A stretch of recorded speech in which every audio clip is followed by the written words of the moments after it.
CM योगी के गर्दन काट कर देने वाले बयान को लेकर सपा विधायक इकबाल मसूद ने बड़ा बयान दिया है। उन्होंने कहा है कि सीएम योगी ने मुसलमानों की गर्दन काटी है।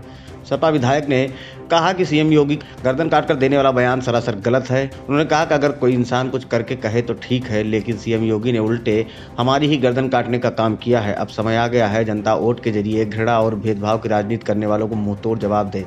इकबाल मसूद ने कहा कि हम हिंदू विरोधी क्यों होंगे, जबकि हमारी पार्टी के अध्यक्ष खुद हिंदू हैं। यही नहीं, सभी दलों के प्रमुख नेता हिंदू हैं। सपा विधायक ने कहा कि भाजपा इस तरह के बयान देकर हिंदू लोगों को खुश करने में लगी है। वहीं उन्होंने सीएम योगी के 80 और 20 वाले बयान पर कहा कि चुनाव में आप देखेंगे कि हमारी तरफ 60 होंगे और उनकी तरफ 40 रह जाएंगे।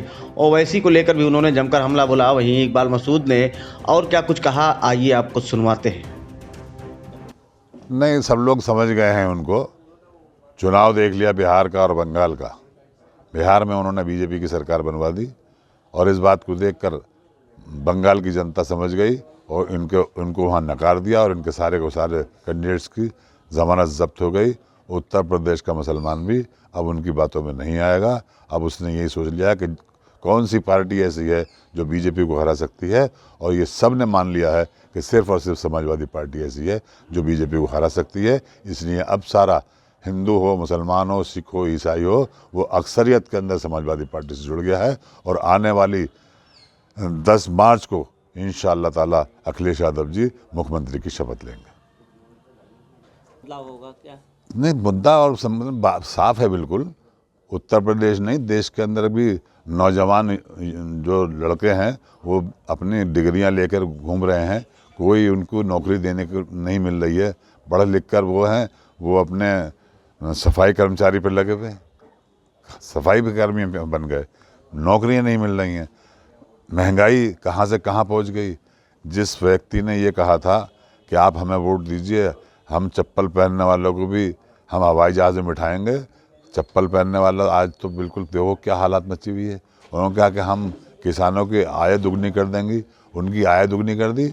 उनकी तो भुखमरी के कगार पर बैठा हुआ है किसान, मजदूर, नौजवान और हमारा अल्पसंख्यक सब मिलकर इस सरकार से नाखुश हैं और ऐसी सरकार लेना चाहते हैं जिससे हमारे देश में, हमारे प्रदेश में भाईचारा बना रहे, हमारा देश के नौजवानों को नौकरियां मिलें, हमारे प्रदेश के अंदर ये जो महंगाई है इसकी महंगाई कम हो, बिजली के दाम घटाए जाएं और अच्छी बिजली दी जाए। हमारी सरकार ने घोषणा की है कि हम अगर जीत कर आते हैं, हमारी पार्टी जीत कर आती है तो हम 300 यूनिट बिजली मुफ्त देंगे और किसानों को भी मुफ्त बिजली देंगे।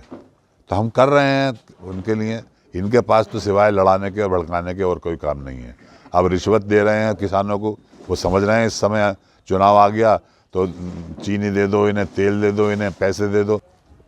उनका बयान बिल्कुल सरासर गलत है। कोई भी पार्टी किसी समुदाय के विरुद्ध कह ही नहीं सकती कुछ भी। व्यक्ति के बारे में तो कहा जा सकता है, मगर किसी जाति, किसी बिरादरी के बारे में कोई ऐसी राय नहीं रखता। हिंदू भाई हमारे यहाँ बहुत अच्छे हैं और हम सब में मेल है। इस बयान से माननीय मुख्यमंत्री जी के मुझे ताज्जुब होता कि जब कोई आदमी कुछ करे उसके बाद ये कह सकते कि हमने इतना कुछ कर दिया और हम अगर इनके लिए गर्दन भी काट दें तो हम ये नहीं कर सकते। करा क्या उन्होंने? हमारी ही गर्दन उन्होंने काट ली। अब वक्त आ गया है कि जनता वोट के ज़रिए ऐसे व्यक्ति को जो घृणा की राजनीति करता हो, जो भेदभाव की राजनीति करता हो, जिन्होंने अपने पार्टी के नेताओं से भी कुछ ना सीखा हो। मैं माननीय अटल बिहारी वाजपेयी जी के हवाले से कह सकता हूँ कि आम मुसलमान उनसे संतुष्ट था और उनकी बातों को सुनता भी था और ये भी कहता था कि आप एक अच्छे व्यक्ति हैं मगर गलत पार्टी में हैं। भारतीय जनता पार्टी सांप्रदायिक पार्टी है।